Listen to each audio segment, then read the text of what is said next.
Hello guys, welcome back to another retro movie review. Today we are looking at The Green Mile. Yes, The Green Mile is a 1999 movie starring Tom Hanks. He plays like a prison officer guard thing on death row, which is actually called The Green Mile. It's really interesting film, 3 hours long, first time watch for me, but also as you can see here watching it in 4K, which is where it recently got released by.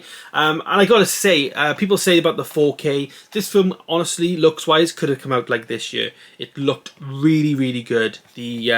The upscaling, everything they did with it, they've just done it perfectly. You can tell they chose what shots to focus on and then what shots not to, but I think that's the way to do it with 4K. You can't physically upgrade every single shot. There's some shots where they were further away and they definitely looked a bit more softer. There wasn't no sharpness there, you couldn't see much detail. But then when there was close-up shots of like somebody's hand or like, you know, like a face, that type of stuff, you could see it all clear and it was very good. And yeah, done very well. But the film itself is a very long film, 188 minutes in total. It basically stars, who we got here? So Michael Clarke Duncan, Tom Hanks, who plays Paul Edgecombe, and John Coffey, who's played by Michael Clarke Duncan. They're like the two main guys. This is John Coffey here. He is the guy who basically is on death row. And then you've got Tom Hanks on this side rather here. By the way, I don't know what this guy's name is, but he was really good in the movie as well. I really liked his performance. But yeah, it was emotional. People said you're going to cry. I didn't cry, but it definitely grabbed me, if that makes sense. It's a big movie. It's got a lot of stuff going for it. It's actually based on a book written by Stephen King. So it's been adapted. I believe it's directed by Frank Darabont. Yep, who also did Shawshank Redemption, which I have heard is an amazing movie and I haven't actually checked out, and I can't wait to check that out now after seeing this. But I would highly recommend everybody should watch this film. It is a long film, but it's worth it. It's worth it. At some points I was thinking it doesn't really need to be this like lengthy. Like you could have literally took the first hour out of the film, but it works and it's done really well. Tom Hanks' performance in this film I think is great, and rightly so. I believe he was nominated for an Oscar for this.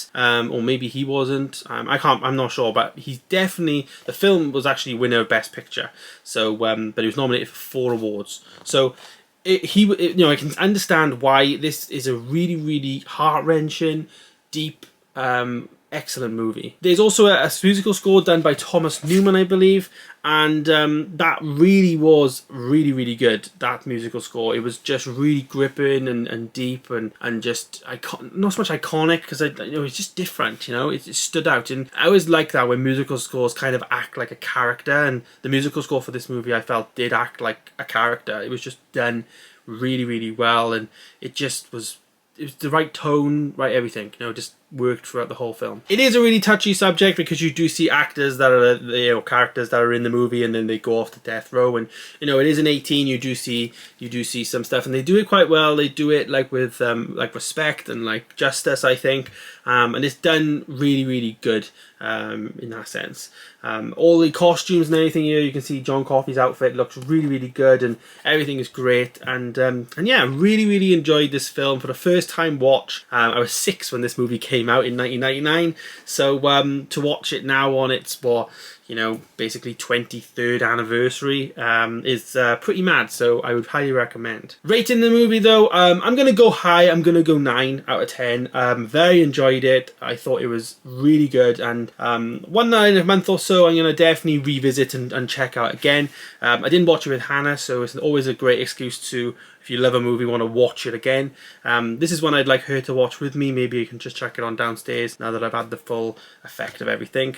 Speaking of the effect, there is a Dolby Atmos soundtrack on here, but it doesn't really like add much value. It had dimension. It had, like, you know, felt like I was in this prison cell and there was like noises from above, but it's not going to be like, you know, gunshots and all that type of stuff, because it's, you know, it's this type of movie. It's a prison movie, so yeah. So yeah, I had a real good time with The Green Mile. Very much enjoyed it. Would highly recommend everybody, if you haven't got the 4K, this is a must 4K to have. You can get this version or like the special collector's edition for like 15 quid more, which is ridiculous in my opinion. But this is 20 quid. If you get this on 2 for 30 in a few months time, I'm sure this must be one of them, because it's one of the best 4Ks I have ever seen. But there it is, guys. There is my retro movie review of The Green Mile. Let me know your thoughts down below. Have you seen it? I mean, you probably have. A lot of my viewers probably have. Let me know your thoughts down below. And any other movies you want me to check out, let me know. And of course, I will be hunting for those on my Blu-ray hunts every single Monday. Thanks, guys. Stay tuned for more videos coming soon, and I'll see you in the next one.